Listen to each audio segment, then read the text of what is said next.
পবিত্র রমজান শুরু হতেই দেশের ঘরে ঘরে, মসজিদের বারান্দায়, অফিসের আড্ডায় একটি প্রশ্ন সবচেয়ে বেশি উচ্চারিত হয়। সবার মনেই ঘুরতে থাকে, তারাবির নামাজ না পড়লে কি দিনের রোজা কবুল হবে কিনা। এ বিষয়ে অনেকেই দ্বিধায় থাকেন, তারাবি ছাড়া রোজা অপূর্ণ। আবার কেউ ভাবেন শুধু রোজা রাখলেই সব দায়িত্ব শেষ। এই বিভ্রান্তির অবসান আসলে কোথায়? শরীয়তের সুস্পষ্ট বিধান অনুযায়ী রোজা এবং তারাবি দুটি আলাদা ইবাদত। রোজা মূলত ইসলামের 5টি স্তম্ভের একটি। মহান আল্লাহ তাআলা কোরআন শরীফেই ঘোষণা করেছেন বান্দাদের ওপর রোজা ফরজের বিষয়টি, যেন মানুষ তাকওয়া অর্জন করতে পারে। এমনটি সূরা আল বাকারায় 183 নম্বর আয়াতে বর্ণিত আছে।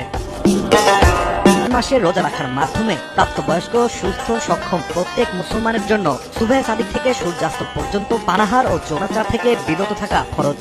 ফলে নির্ভুলভাবে এটি আদায় করলে রোজাও আদায় হয়ে যাবে, তারাবি পড়া হোক কিংবা না হোক। অন্যদিকে তারাবির নামাজ হলো সুন্নতে মুআক্কাদা। মহানবী সাল্লাল্লাহু আলাইহি সাল্লাম অত্যন্ত গুরুত্বের সাথেই এই না করেছেন।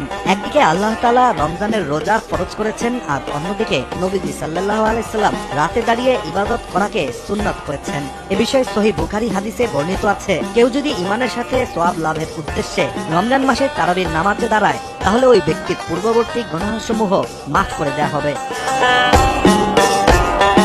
কিন্তু বিনা কারণে তারাবি ছেড়ে দেওয়াও গর্হিত কাজ হিসেবে গণ্য। মূলত তারাবির নামাজ রমজানের একটি বিশেষ নিদর্শন।